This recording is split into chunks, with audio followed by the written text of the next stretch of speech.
everybody, my name is Catrice, and today I'm doing something a little bit different on this channel. I'm kind of bringing my technique with my Who Are We series that I do on my main channel, and I'm kind of bringing it over here to this channel where I do like little just casual biographies on local artists that I know in Virginia, or just underground independent artists that I may connect with on social media. But you know, these are all artists that I like to actually listen to their music. I don't really want to do any artists just because they're independent or underground or local. I want to do artists where I actually genuinely listen to their music, and I would chose to do this group first since, you know, I've worked with them in the past and they also have dope music. They come with that energy, and their name is the Daydreamers. So let's just get right on into it. So the Daydreamers is a rap group originated in Suffolk, Virginia. In this biography, we will talk about each group member's origins and what got them into music. So first, Sky the King, the originator, okay? A Suffolk native, Sky started rapping when he was in health class with his fellow future group member, Trilla T. The Dreamers became a thing probably like freshman year high school. Me and Trilla had health class together. And one day I was like, you know, I seen you've been doing this rap shit for a while. I'm gonna start doing it too, man. Let's make this shit happen. Alongside with Sky, you know, being influenced by his cousin Trilla T to get into music. Also, just growing up listening to a lot of rap music really got him into rap. After they formed their group, not too long after that, Sky, even though he made the group, he had to leave the group. So pretty much he left his own group, but it was out of his hands though. I made the group, and then after sophomore year, my family moved. So, you know, I left the group. You know, it was off a technicality, you know. It's just what it was, you know. And I came back senior year after I broke up with the ex. I could drive, you know. All right, cool. I can come back now. What's good? See, it wasn't that bad, you know. So that's what happened. And although Sky started the group, he didn't really start taking, you know, his music seriously until him and his ex had broke up, and just that heartbreak led him to diving deeper into music, and eventually, you know, like even having his own album, which is a dope album, by the way. I would suggest anybody to listen to it. I'm gonna put the picture up here on the screen, and also I'm gonna put the link down in the description. Moving on to the second member of the group, and also I guess kind of like the originator as well, you know, the vice president of the group, I would say, I guess, you know, Trilla T. Trilla T grew up in Suffolk as well. Unlike Sky, who found his passion for music as he grew older, Trilla T, on the other hand, was pretty much born into music. I feel like ever since I hopped out the womb, you know, I just remember watching the movie Drumline, and like, you know, that's what I wanted to do, music, ever since. And then my dad was a rapper too, so I started off in the studio too. So as we all know, Trilla T is like the first member to actually join the group. After, you know, Sky was like, let's have a group. And he was like, okay. So he was like, I'm down. So with that being said, when they first formed the group, they were like I said, Sky, he created the name the Daydreamers, but before they were named the Daydreamers, they actually went by another name. And that first name was called Keds, yeah? Keds. Yeah? K-E-D-Z. Yeah, now I remember. However, once they settled on the name the Daydreamers and formed their group, they finally released their first song called Welcome to Society. Now to the third member of the group, King Cullen M. I always say Nim. King Cullen M, third member of the group. He's originally from Farmville, Virginia, but he moved to Suffolk later on throughout his childhood and stuff. So Cullen first interest in music is from his cousin always playing hip hop music around him and stuff like that. However, he never started rapping until he met Trilla T. They were both riding on the bus together, and they would be rapping together. And Trilla T was like, "Hey, let's collab and on this talent show that's coming up." And so when they collab on that talent show, it was history from there on. They just stuck together.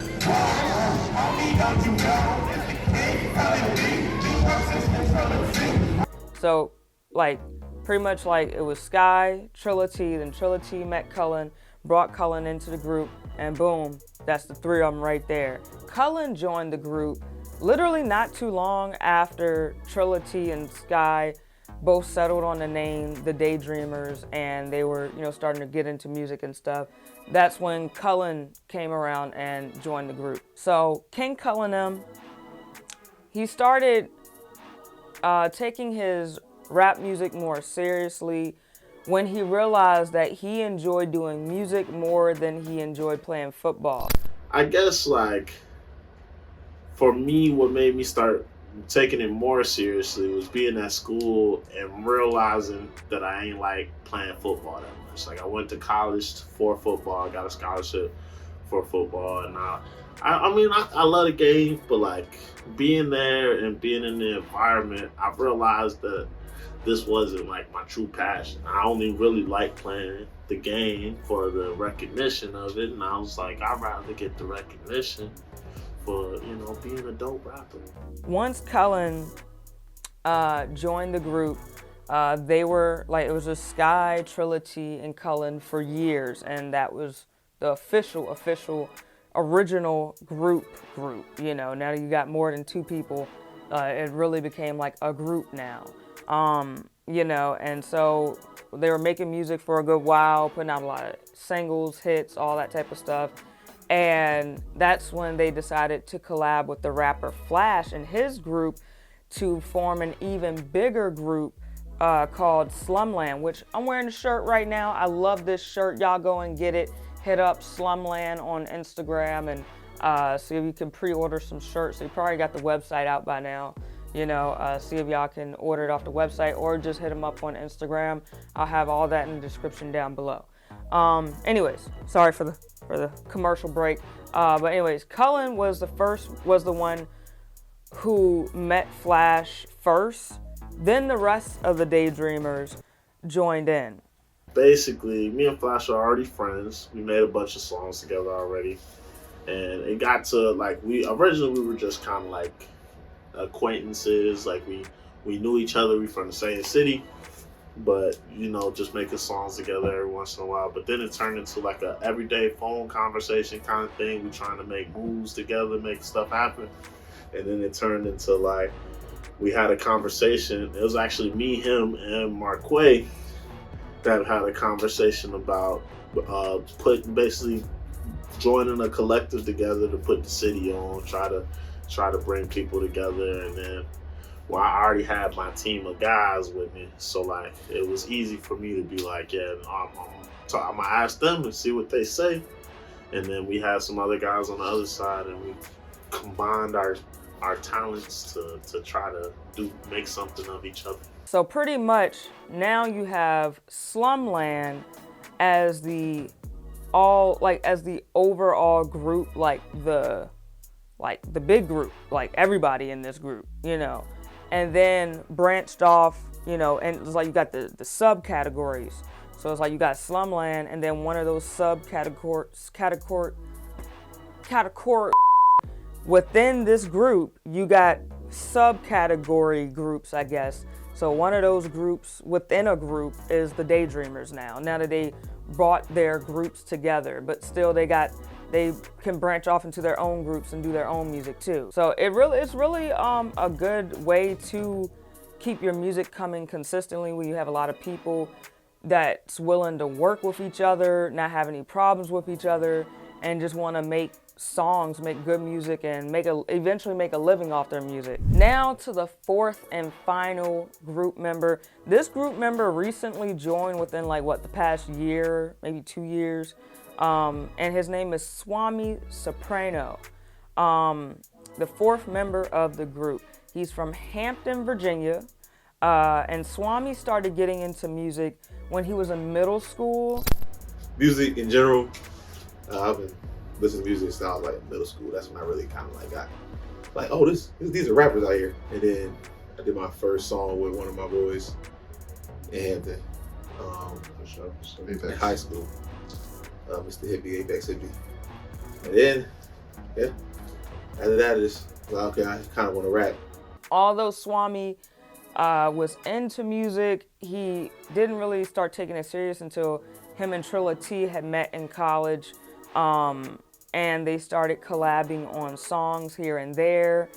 And then after that, Swami, he joined the Daydreamers as well as Slumland, like I said, and in a different way though. I'll just let him explain it. I already kind of said it, but I'm gonna just let him explain it as well. It was always, I was there on the sideline, so it's like, if you watch the performance, you probably be like, oh, he's Slumland. You never realize that he probably not really Slumland the whole time.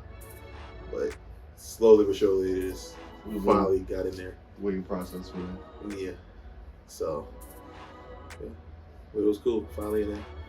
Officially. 4 for 4.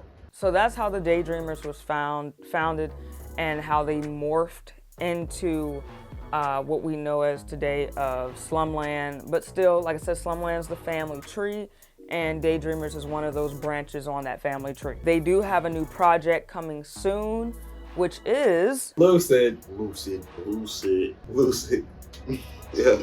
My favorite songs on there. Lucid. Lucid is coming soon.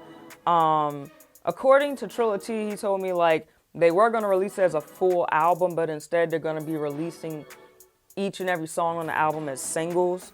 So what I'm gonna do is I'm gonna link the Daydreamers and Slumland, the platforms that they're on, as well as their social media pages, so y'all can follow them on Instagram, and also you can follow them on all the different music platforms. So that being said, thank y'all for watching this new style of biographies I want to do on this channel with a lot of underground and independent artists and local artists. So thank you guys for watching, and let's go Daydreamers. I can't wait to check out this album once it comes out. Like, y'all got me excited now. Y'all got me very, very excited. And I want to thank the Daydreamers for their patience while I was working on this project. They recorded their interview clips back in February or late January. I wasn't able to get to all this stuff until like April. Anyways, thank you guys for watching. Thank you, Daydreamers, for just taking out the time to, just share some information about y'all, so I could do this new biography style. And I may just do an interview with them, like a sit-down interview they could give. There's just more information on, their music, just how they grew up, more stuff of what they were influenced by, stuff like that. So that may be coming in the future. But anyways, thank you guys for watching, and see you guys in another video or podcast episode or interview that I may do. So thank you guys again.